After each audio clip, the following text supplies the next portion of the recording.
রাত্রি কিন্তু বিশ্ববিদ্যালয় আটক করে রাখিছে এবং স্লোগান দিচ্ছে যে রাজবংশী ভিসি দূর হটো। সেই সময় পোস্টার পড়েছে রাজবংশী ভিসি এটুকু না থাকা চলবে না। রাজবংশী ভিসি বলে কি বিশ্ববিদ্যালয়ের উপাচার্যকে বারবার হেনস্থা?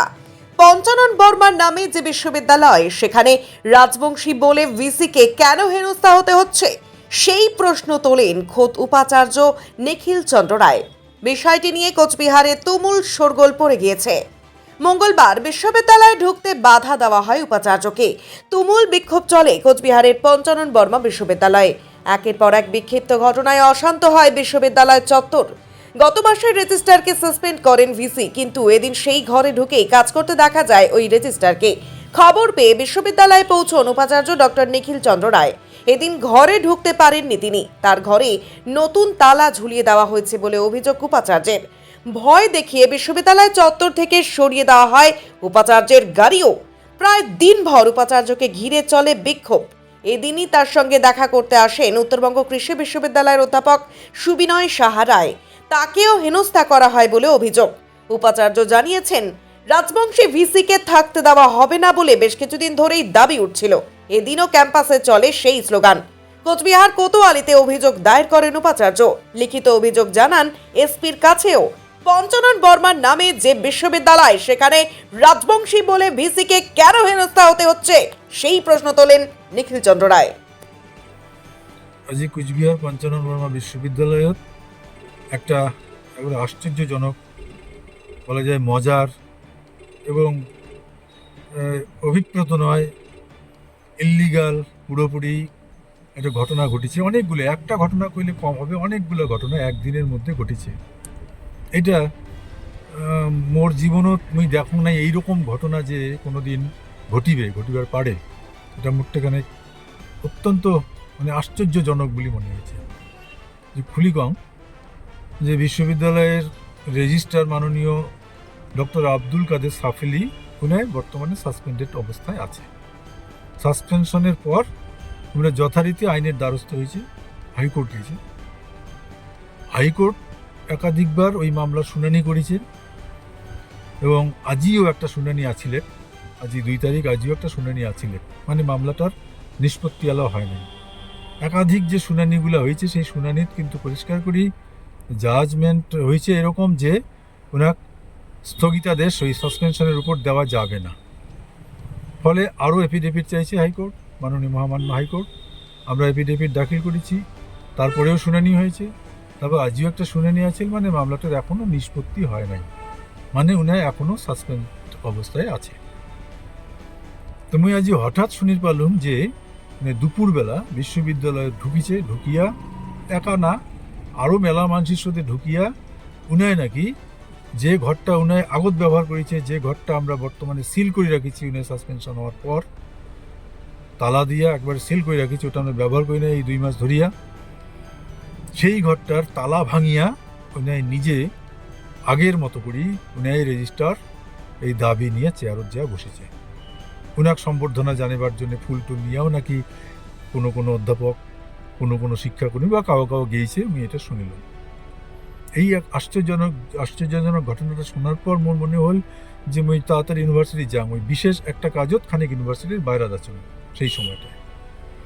মুই জেলা ঢোকং ইউনিভার্সিটি, মোক কাউ বাধা দিল না। মুই ঢুকে গেলুম। দেখুন যে উপরাত যাইয়া মোর ঘর খোলে যাইয়া দেখুন মোর ঘরটা আজ বন্ধ ছিল, কারণ মোর অফিসের লোক আজি ওই শুনানির জন্য জলপাইগুড়িতে উপস্থিত আছিলেন। উনি তালা বন্ধ করে গেছে, তালা চাবি মোট্টিকুনা রাখিয়ে গেছে। মুই আসিয়া সেটা দিয়ে যখন খুলিবার চেষ্টা করলাম লোক দিয়া, কিন্তু দেখা যায় মোর ঘরটা খোলে না। তোমরা কাউ আমার অনুপস্থিতিতে একটা নয়া তালা লাগিয়ে দিচ্ছে, যে তালাটা আজিয়ে লাগাইছে, ওটা আমরা আগত লাগাই নাই, ওইটুকুনা কোনো তালা ছিল না।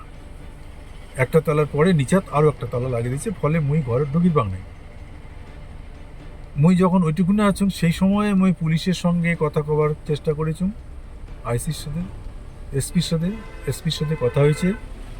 এসপি বিষয়টা দেখিবে এরকম জানাইছে। মুই দাঁড়িয়েছিলাম অনেকক্ষণ ওইটুকুনা, আরও সাংবাদিকগুলো ছিল, আরও ছাত্রছাত্রী ছিল। কিন্তু খানিক পরে দেখা গেল যে কিছু লোক আসিয়া দরজা খান ব্লক করে দাঁড়াল, মুখ ঢুকিবার দিবে না এরকম।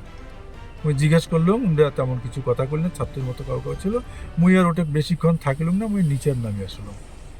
নিচের নামে আসিয়া দেখুন মোর গাড়ি যায় চালায়, ড্রাইভারের সাথে আমরা খানিক তর্কাতর্কি লাগাইছে। মুই দিচ্ছিলাম, বৃষ্টি পড়ে যাচ্ছে সেই সময়। ড্রাইভার হঠাৎ করে গাড়িখান নিয়ে চলে গেছে। ওটা চলে গেল মুই বুঝলুম না। যখন ফোন করলাম কয় ওই গ্যারেজে আছে, মানে ইউনিভার্সিটির পাঁচিলাতে আছে, উনার নাকি ধমকাইছে গাড়ি ভাঙি দিবে, ওই ভয় পাওয়া যাচ্ছে। মুই আর ওনাকে জোর করলাম না, মুই ওইটুকুনে আরও খানিকক্ষণ কথা কয়া ভাবলাম যে মোর তো বেশিক্ষণ থাকার নাই। আর তখন প্রায় 5:30 বাজে। মুই তখন চলে আসলাম। ওই গাড়িখানে চালু হয়, কিন্তু মোর আর একজন কলিগ, ইউনিভার্সিটিরই একজন অধ্যাপক, উনার গাড়ি আছিল। কয় স্যার আমার গাড়িতেই চলুন। উনার গাড়িত মুই একটুখানে যায়া এফআইআর আজকে করার কথা, এফআইআরটা রেডি করিয়া থানাত গেছুম। থানা থাকি এফআইআর করিয়া তারপর এসপি অফিস গেছুম। এসপিকেও এখন চিঠি দিলাম সিকিউরিটির জন্যে। এসপির অফিস বন্ধ ছিল, কিন্তু সরাসরি হাতে হাতে দেওয়া গেল না, মেলত মুই পাঠিয়ে দিছুম। দিয়া এই গাড়িখান মোক সন্ধ্যাবেলা দিছে। গাড়িখানের সাথে যখন কথা বললাম যে গাড়ি না হলে আমি যাবো কী করি, গাড়ি এরকম করে কেন আমার আটকালেন। গাড়িটা সন্ধ্যাবেলা মুখ দিল, এই গাড়িতে বসিয়ে এলা কথা পাওয়া যাচ্ছে এই মুহূর্তে। ধন্যবাদ তোমার। আর আর একটা বিষয় দরকার, যে এই যে ঘটনাগুলো ঘটেছে, এটার মূল যেটা প্রথমেই করা উচিত ছিল, যে মুই যখন এটিকুনে জয়েন করম, তার অল্প দিন পরে কিছু কিছু লোক মোর বিরুদ্ধে খানিক আন্দোলন করার চেষ্টা করেছে। একটা সময় এমন হয়েছে যে পোস্টার লাগে একদিন রাত্রি 22শে জানুয়ারি, যেদিন সারা দেশ অন্য একটা উন্মাদনা ছিল, রাম জন্মভূমির ওই রাম মন্দির উদ্বোধনের দিন। সেই দিন রাত্রি মুখ সারা রাত্রি কিন্তু বিশ্ববিদ্যালয়ে আটক করে রেখেছে এবং স্লোগান দিচ্ছে যে রাজবংশী ভিসি দূর হটো। সেই সময় পোস্টার পড়েছে রাজবংশী ভিসি এটুকু না থাকা চলবে না, পোস্টারিং হয়েছে ইউনিভার্সিটি চত্বরে। আর এই যে আজই যে ঘটনাগুলো ঘটিল, যে ঘটনাটা ঘটিল এই আজকের দিনে, এটা কিন্তু তারই একটা জের। এইটিকার একটা সেকশন চায় যে রাজবংশী কোনো ভিসি এটুকু না আসবে না, অন্য ভিসি আসবে, কিন্তু রাজবংশী ভিসিকে আমরা থাকি দেবো না। বর্তমান যে যায় ওই সাসপেন্ডেড রেজিস্টার আজ যে দখল করেছে, অবৈধভাবে দখল করেছে, সেই রেজিস্টারও কিন্তু এটা চায় না যে রাজবংশী ভিসি এটা থাকুক, একাধিক তার প্রমাণ আছে। আর আজই ওই রকম করে মুই যখন ঢোকং, আর ঢুকিয়া যখন ওই যে অবরোধের মুখে পড়ম, ওর ঘরের সামনাত যখন দাঁড়িয়ে থাকুম মুই তালাবন্ধ ঘরের সামনাত, সেই সময় কিন্তু অনেক স্লোগান এরকমভাবে উঠেছে, যেটুকু না যে রাজবংশী ভিসি চলবে না এটা থাকা। রাজবংশী হওয়ারটাই কি এটা মনে হয় এরকম, কারণ ওর অনেকগুলো অভিজ্ঞতা দেখলাম। যেটুকুনাই যান প্রথমে যে আন্দোলনগুলোর শুরু করে মোর বিরুদ্ধে যে কারণে, সেই আন্দোলনগুলো প্রথমে কিন্তু এটা বোঝা যায় না, তারপর ক্রমশ প্রকাশ্য হয়ে যায় যে আসলে রাজবংশী। এই জন্যেই এই আন্দোলনগুলো হয়, এই মানে বিপত্তির মধ্যে আমার ঠেলে দেয়। নর্থ বেঙ্গল ইউনিভার্সিটির যখন ছিলাম, সেইটিও হয়েছে জয়েন করার অল্প দিনের মধ্যেই হয়েছে, অল্প দিনের মধ্যে 1995 আমি জয়েন করেছিলাম, তার কয়েক বছরের মধ্যে ওইটি কোনো এরকম ঘটনা ঘটেছে। এবং এইটা নিয়ে আমি হাইকোর্ট পর্যন্ত গেছিলাম, কিন্তু হাইকোর্ট করিত দেয় না সেই সময়ের ইউনিভার্সিটি কর্তৃপক্ষ, তখন আমি ফিরে এসেছিলাম। তারপর একাধিকবার যে ঘটনাগুলো ঘটেছে এরকম আমরা অনেক অভিযোগ করেছি, বিশ্ববিদ্যালয়ে কিছু হয় না। এইটুকুনে আসিয়া ভাইস চ্যান্সেলর হওয়ার পর যে ঠিক একই অভিযোগ, এই রাজবংশী অভিযোগে অভিযুক্ত হয়ে যে এইরকম হেনস্থার মুখত পড়া খাবে, মই এটা কল্পনা করব নাই। কুচবিহারটা রাজবংশী মানুষেরই আদি বাসভূমি। এই জায়গাত পঞ্চানন বর্মা রাজবংশী জাতির জনক জন্মেছে। আর যে ইউনিভার্সিটিতে মুই চাকরি করং, সেই ইউনিভার্সিটিটাও পঞ্চানন বর্মার নামে ইউনিভার্সিটি, এবং যে ইউনিভার্সিটিটা চাকরি করং সেই ইউনিভার্সিটিটা গড়ার পিছনে পঞ্চানন বর্মা বিশ্ববিদ্যালয় আন্দোলন, মানে গড়ার আন্দোলনের পেছনে কিন্তু আমরাও কিন্তু অনেকেই সেই সময়টাই ছিলাম, আর অনেকের সাথে আমরাও একটা এই বিশ্ববিদ্যালয়ে চাইছি। তারপরেও এইরকম ঘটনাগুলো এটা ঘটে, এটা খুব দুঃখজনক। কুচবিহারের রাজবংশী মানুষ বা অন্য জায়গার রাজবংশী মানুষ এটা কেমন করে দেখিবে জানুন না মুই, কিন্তু মুই মনে করং এটা রাজবংশী একটা মনীষীর নামে তৈরি হওয়া বিশ্ববিদ্যালয়ের মধ্যে একজন রাজবংশী ভিসির উপর এইরকম যদি ব্যবহার, এরকম যদি ব্যবস্থা কোনো একটা শক্তি কারো প্ররোচনায় যদি নেয় এবং তাকে হেনস্থা করার চেষ্টা করে, তাহলে সবার গর্জে ওঠা দরকার। মুই যখন ছাত্র অবস্থায় ছিলাম তখনও এরকম সংগঠনের সঙ্গে জড়িত ছিলাম, কিন্তু বর্তমানেও পঞ্চানন অনুরাগী মঞ্চ বলে একটা মঞ্চ আমরা উত্তরবঙ্গ বিশ্ববিদ্যালয় গড়াছি। সেই পঞ্চানন অনুরাগী মঞ্চের মই এখনও সভাপতি। ওই মঞ্চের তরফ থেকে আমরা উত্তরবঙ্গ বিশ্ববিদ্যালয় পঞ্চানন বর্মার একটা মূর্তি স্থাপন করেছি কয়েক বছর আগত। আরও নানা রকম এই রকম আন্দোলনগুলোর সাথে আমরা জড়িত থাকি।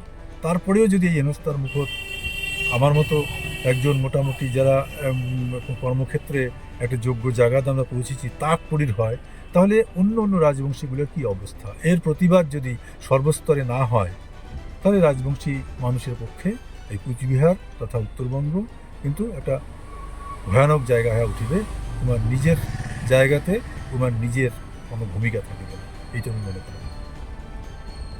পরিচয়টা আমি কুচবিহার পঞ্চানন বর্মা বিশ্ববিদ্যালয়ের উপাচার্য, বর্তমান উপাচার্য মোর নিখিলেশ রায়। এইটুকুই। আমি শুধু এটুকুই বলবো যে আমি পশ্চিমবঙ্গ সরকারের উচ্চশিক্ষা দপ্তরের অধীন একজন কর্মচারী। উচ্চশিক্ষা দপ্তরের যে নির্দেশ, সে নির্দেশ অনুযায়ী আমি আজকে এসেছি এবং আমি এইভাবে মানে নির্দেশিকা যেভাবে আসবে সেই নির্দেশিকা অনুযায়ী আমি কাজ করতে বাধ্য এবং আমি সেভাবে আজকে এসেছি। না স্যার, আপনাকে যখন সাসপেন্ড করা হয়েছিল আপনি একটি মামলা করেছিলেন আদালতে, সেই মামলার রায়টা কি হয়েছিল আর একটু যদি বলেন। ওইটা আলাদা পার্ট, ওই ব্যাপারে আমি আজকে কিচ্ছু বলবো না। স্যার, এরকম জানা গিয়েছিল যে ব্রাত্য বসুর সাথে আপনি এবং উত্তরবঙ্গ উন্নয়ন মন্ত্রী দেখা করতে গিয়েছিলেন, তো সেখানে কী হয়েছিল? এটা মন্ত্রী মহোদয় বললেই ভালো হয়। স্যার, একটা তো বিষয় রয়েছে যে যেখানে আপনাকে সাসপেন্ড করা হয়েছিল, তার পরবর্তী থেকে একটা প্রায় অনেক দিন চলে গেছে, তারপরে আজকে ফার্স্ট টাইম আপনি ইউনিভার্সিটিতে আসলেন, তো কি বলবেন কী কারণে আপনাকে সাসপেন্ড করা হয়েছিল, কতটা যুক্তি যে ছিল অভিযোগ আর কি অভিযোগ তোলা হয়েছিল বেশি আমি এগুলো ব্যাপারে আজকে কথা বলবো না, আমি অন্যদিন কথা বলবো। আমাকে আজকে একটু, আমি তো আজকে প্রায় 2 মাস পরে এলাম, ফলে আপনারা আমাকে একটু সময় দিন, আমি যথাসময়ে সমস্ত কিছুই বলবো। ভিসির কথা ধরেই বলছি যে ভিসি একটা প্রায় 15-16 দিন আগে একটা বিষয় দিয়েছিলেন, যেটা যে কোর্ট নাকি স্টে অর্ডার দিয়েছিল এই যে মামলাটা আপনি করেছিলেন, সেই ক্ষেত্রে আপনি নাকি ইউনিভার্সিটি ক্যাম্পাসের ভিতরেই আসতে পারেন না। সেই জায়গায় দাঁড়িয়ে আজকে আপনি ইউনিভার্সিটিতে এলেন, নিজের দায়িত্ব নিলেন হায়ার এডুকেশনের অনুমতি অনুযায়ী। কি এই বিষয়টা কী বলবো? আমি তো বললাম যে আমি উচ্চশিক্ষা দপ্তরের কর্মী, সে অনুযায়ী আমি কাজ করছি। এখন থেকে কি রেগুলার আসবেন? বিশেষ আমার উপরে সেইভাবেই নির্দেশিকা আছে। স্যার, একটা তো বিষয় যেখানে ভিসি এবং আপনি একজন রেজিস্ট্রার দুজনেই একজন একটা ইউনিভার্সিটির একদম উচ্চ পদস্থ দু জায়গায় রয়েছেন, এই দুজনের মধ্যে একটা মতবিরোধ দেখা যাচ্ছে যে সাধারণ ছাত্রছাত্রীদের কতটা সমস্যার সম্মুখীন হয়। আমি তো মাঝখানে প্রায় 2 মাস ছিলাম না, ফলে সমস্যার কথা তো আমি বলতে পারবো না। মানে একটা অংশ বলছে যে আপনাদের দুজনের বিবাদের জেরে সাধারণ যারা ছাত্রছাত্রী তারা একটা সমস্যার মধ্যে পড়ছে। সেটা ছাত্রছাত্রীরা নিশ্চয়ই ভালো বলতে পারবে। স্যার, প্রশাসনিক কাজও তো অনেকভাবে ব্যাহত হয়েছে, অ্যাক্টিং রেজিস্ট্রার যেহেতু ছিল। সেটা আমি কি বলবো, একজন রেজিস্ট্রারের যে কি ভূমিকা থাকে সেটা আপনারা মিডিয়ার লোক আপনারা জানেন। অনেককে, আমি বেশিরভাগকে এখানে চিনি, অনেকবার অনেক সময় আপনাদের সঙ্গে আমরা প্রেস কনফারেন্স করেছি, কাজ করেছি। একজন রেজিস্ট্রারের কী কী কাজ থাকে, কতটা কাজ থাকে, কতটা কাজের চাপ থাকে, সেটা সম্পর্কে আপনারা জানেন। ফলে এটা তো উত্তর করে কী বলবো। স্যার, আপনার রুম তো তালা মেরে দেওয়া হয়েছিল, এটা হঠাৎ মানে তালাটা কি খোলা ছিল? আপনি এসে আমি যখন এলাম তখন তো তালা খোলা দিয়েছে। বেশ কিছু সিসিটিভিতে দেখা যাচ্ছে যে ভাঙা রয়েছে, সেলফি মারা ক্যামেরা রয়েছে। আছে, আমি বলতে পারবো।